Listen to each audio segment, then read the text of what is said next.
Hello, welcome to my series my personal diary which is no more personal. आज की जो story है वो बहुत ज़्यादा शॉकिंग है। मतलब जब मैंने वो लिखा था तब मुझे शॉकिंग नहीं लग रही थी, बट आज जब इतने सालों बाद, ऑलमोस्ट 10 साल बाद जब मैंने इसको पढ़ा तो मुझे बहुत ज़्यादा शॉकिंग लगी। क्योंकि आज की कहानी में मुझे ऐसा फील हो रहा है कि शायद मैंने टाइम ट्रैवल कर लिया था 40 मिनट का। यकीन नहीं हो रहा, तो मेरे इस एक्सपीरियंस को पूरा सुनना और आप फिर मुझे कमेंट करके बताना कि क्या मैंने वो टाइम ट्रैवल किया था या फिर वो मेरा भ्रम था। तो ज़्यादा समय ना लेकर के उठाते हैं अपनी डायरी। तो आज की वीडियो में मैं 2 पेज एक साथ पढ़ने वाला हूँ, क्योंकि उन पेजेस को अलग अलग पढ़ना मुझे ऐसा लगता है कि उन पेजेस के साथ की गई सबसे बड़ी नाइंसाफ़ी होगी। आज है मंडे 24 तारीख 10वां महीना और 2016। ठीक है, तो पहले तो मैं ये वाला पेज कंप्लीट करता हूँ, उसके बाद हम 25 तारीख 10वां महीना 2016 पर आएंगे जब मैंने टाइम ट्रैवल किया था। तो मैं 24 तारीख को थोड़ा सा मोटा मोटा डिस्क्राइब कर देता हूँ, उसके बाद हम 25 में चलेंगे। तो 24 तारीख को मैं 11:20 की ट्रेन से अपनी दीदी के साथ अपनी मौसी के यहाँ गया था, जो बहेड़ी में रहती हैं। वहाँ पर एक बहुत ही बड़ा मेला लगता है, क्योंकि अभी दशहरा बीत चुका है तो लगभग आधा मेला उठ चुका है, तो हम लेट हैं। तो मैं, मेरी दीदी और मौसी का जो परिवार है वो लगभग शाम को मेला घूमने गए। वहाँ शॉपिंग वॉपिंग करी, खाया पिया और झूले झूले एंड वापस आ गए।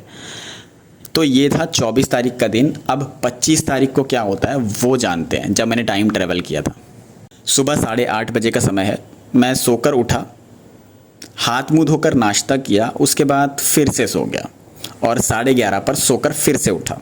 आलस तो अभी भी आ रहा था, क्योंकि कल मेले में 3-4 घंटे घूमे भी तो थे। दोपहर 1 बजे खाना खाया और बैग पैक करने लगा, क्योंकि 3:10 पर घर से रवाना होना था और 3:30 की ट्रेन थी। अब इसको बहुत ध्यान से सुनना। जब इज्जतनगर स्टेशन पर उतरा तो स्टेशन की घड़ी में 5:32 का समय था।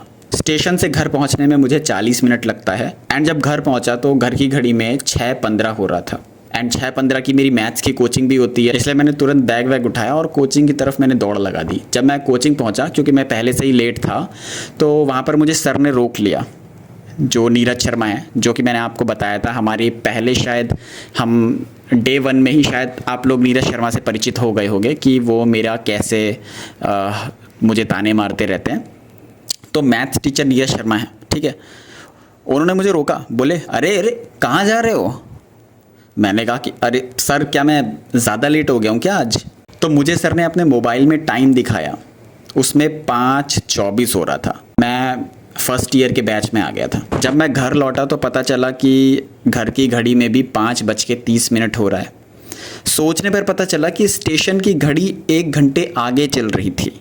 इसका मतलब मैं स्टेशन पर 4:32 PM पर आ गया था एंड घर पर 5:15 पर। अब यहाँ पर शॉकिंग बात क्या है? शॉकिंग बात यह है कि मैंने इस डायरी में लिखा है कि जब मैं स्टेशन पर था तो स्टेशन पे मैंने टाइम देखा था और स्टेशन की घड़ी में 5:32 हो रहा था एंड जब मैं घर जाता हूँ तो घर आते आते मुझे 6:15 हो गया था। ठीक है, तो जब मैं कोचिंग गया था तब भी मैं घड़ी देख करके गया था। तो जब मैं घर से कोचिंग के लिए निकला तो टाइम 6:15 हो रहा था एंड जब मैं कोचिंग पहुंचा और नीरज शर्मा सर जी के फ़ोन में मैंने टाइम देखा तो 5:24 हो रहा था।